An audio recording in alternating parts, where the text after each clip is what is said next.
അബൂ ദർദാ നിവേദനം റസൂല് പറഞ്ഞു, അന്ത്യനാളിലെ വിശ്വാസിയുടെ തുലാസില് സൽസ്വഭാവത്തോളം കനം തൂങ്ങുന്ന മറ്റൊന്നുമില്ല.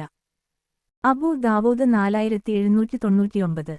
മനുഷ്യന്റെ വ്യക്തിത്വത്തെ നിർണയിക്കുന്ന മാനദണ്ഡമാണ് സ്വഭാവം. മനുഷ്യരെ നല്ലവരെന്നും ചീത്തവരെന്നും സമൂഹം തരംതിരിക്കുന്നത് സ്വഭാവത്തിന്റെ അടിസ്ഥാനത്തിലാണ്. മാനുഷിക ബന്ധങ്ങളെ സുദൃഢമാക്കുന്നതും അതിലെ വിള്ളലുകള് വീഴ്ത്തുന്നതും സ്വഭാവത്തിലെ നന്മതിന്മകളാണ്. നല്ല സ്വഭാവം പരലോക വിജയത്തിന് നിദാനമാകുന്ന വലിയ നന്മയായാണ് പ്രവാചകന് പതിപ്പിക്കുന്നത്. വ്യക്തിജീവിതത്തിലെ പെരുമാറ്റ രീതികള് നല്ലതായിത്തീരുമ്പോൾ മറ്റുള്ളവരെ ഇഷ്ടപ്പെടുന്നതോടൊപ്പം പ്രപഞ്ചനാഥന്റെ പ്രതിഫലത്തിനു കൂടി അർഹരായി മാറാൻ നമുക്ക് സാധിക്കും. പ്രവാചക ജീവിതത്തിലെ 23 വർഷം കൊണ്ട് ഒരു ജനതയെ മുഴുവന് തന്റെ സൽസ്വഭാവം കൊണ്ട് കീഴടക്കിയവനായിരുന്നു മുഹമ്മദ് നബി ശിലാഹൃദയരായിരുന്ന അമുസ്ലിങ്ങളെപ്പോലും തന്റെ വശ്യമായ പെരുമാറ്റം കൊണ്ട് ഇസ്ലാമിലേക്ക് ആകർഷിപ്പിക്കാൻ റസൂലി കഴിഞ്ഞിട്ടുണ്ട്. ജൂതനായിരുന്ന സൈദ്ന് ഒരിക്കല് റസൂലി നോട് വളരെ പരുഷമായി പെരുമാറി. അദ്ദേഹത്തിന് കുറച്ചു പണം ആവശ്യമായിരുന്നു. അദ്ദേഹം നബി യോട് പറഞ്ഞു, മുഹമ്മദ്, നീ എന്റെ അവകാശം എനിക്ക് നൽകുക. നിങ്ങൾ അബ്ദുൽ മുത്തലിബിന്റെ മക്കൾ വലിയ ഔദാര്യവാന്മാരാണല്ലോ.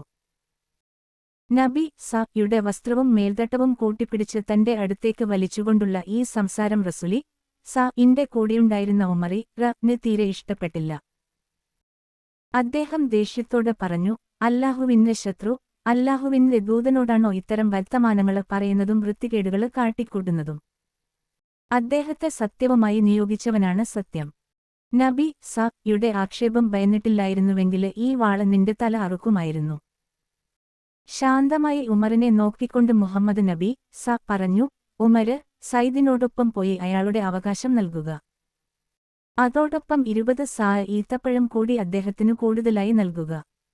താന് പരുഷമായി പെരുമാറിയിട്ടുപോലും തന്നോട് ലോലമായി സംസാരിച്ച നബി യുടെ വ്യക്തിത്വത്തില് ആകൃഷ്ടനായ സൈദ് മനസ്സുമാറി മുസ്ലിമായിത്തീർന്നു.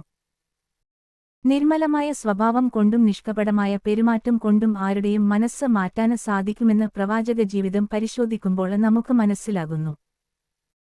ഒരാളില് ഏതെല്ലാം നന്മകള് കുടികൊള്ളുന്നുവെങ്കിലും സൽസ്വഭാവത്തിന്റെ അഭാവത്തില് അവയെല്ലാം അസ്വീകാര്യമായിരിക്കും. മനുഷ്യന്റെ ഔന്നത്യത്തിന്റെ അളവുകോലായി ഇസ്ലാം നിശ്ചയിച്ചത് ഉത്കൃഷ്ട സ്വഭാവത്തെയാണ്. അതുകൊണ്ടാണ് റസൂല് പറഞ്ഞത്, നിങ്ങളില് ഏറ്റവും ഉത്തമര് ഏറ്റവും നല്ല സ്വഭാവമുള്ളവരാകുന്നു. ഉന്നത സ്വഭാവ മൂല്യങ്ങള് ഉൾക്കൊള്ളുന്ന വ്യക്തികളെ വാർത്തെടുക്കുക വഴി സാമൂഹിക സംസ്കരണമാണ് ഇസ്ലാം ലക്ഷ്യം വെക്കുന്നത്.